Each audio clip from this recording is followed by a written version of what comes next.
Siya ang 17 anyos na dalagitang Thailander na iniulat na nawawala noong ika-28 ng Hunyo at kalaunan ay natagpo ang patay na sa loob ng malaking maleta.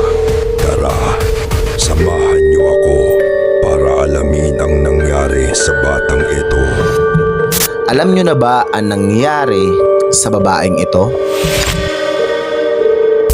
At kung hindi pa, tara sabay natin alamin kung ano nga ba ang nangyari sa babaeng ito. Siya ay 17 years old pa lamang guys at nakatira siya sa Pattaya, Thailand.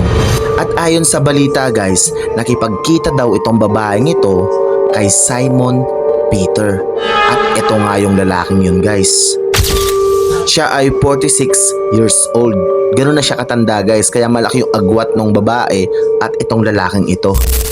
At ayon sa ibang balita guys, nagkakilala daw tong dalawang to sa Beach Road dito sa Pattaya. At kung makikita mo talaga sa CCTV guys, para matagal na silang magkasama o nagkikita. Makikita mo rin dito na sabay silang pumasok sa isang hotel na magkahawak ang kanilang kamay. At eto nga yung video na yun.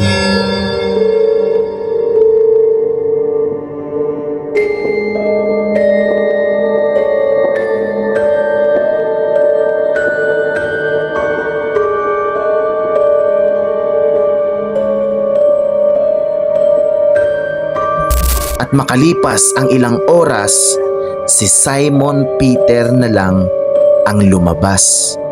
At may dala-dala itong malaking maleta. At makikita mo dito guys sa CCTV na hinihila niya yung malaking maleta. Grabe, siguro guys sobrang bigat niyan no? Pero nakakapagtaka, paano niya naisakay sa motorsiklo? Grabe. At nung naisakay niya na ang malaking maleta sa kanyang motorsiklo, tuluyan nang umalis ang taong to.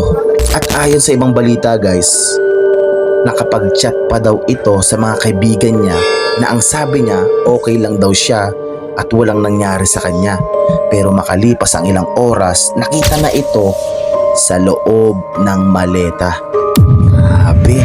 June 28 guys, nahuli si Simon dito sa loob ng Bangkok Airport. Grabe, gusto pa niyang tumakas guys. Gusto niya pang takasan itong ginawa niyang krimen. Pero buti na lang mabilis ang aksyon ng ating kapulisan. Kaya nakuha itong lalaking ito. Ang tanong dyan guys, bakit niya nagawa yung ganon, di ba? Yung pinasok niya sa maleta, tas pinatay na. Bakit? Anong rason? Di ba? Ay, yun guys, bali hanggang dito na lang yung video na to. And again, sana lahat maging aral to sa mga kababahihan. Grabe na wag masyadong magtiwala kung sino man yan kasi talagang sa panahon ngayon hindi na natin alam yung mga ugali ng mga tao eh. Sobrang palala ng palala. Diba? Hindi na makatao yung mga ginagawa nila. Yung parang papatay lang ng mga hayop eh. Diba? Parang hindi man sila natatakot eh. Parang sanay na talaga silang pumatay na grabe. Yung guys, nagbaling ka dito lang yung video na to. And peace out.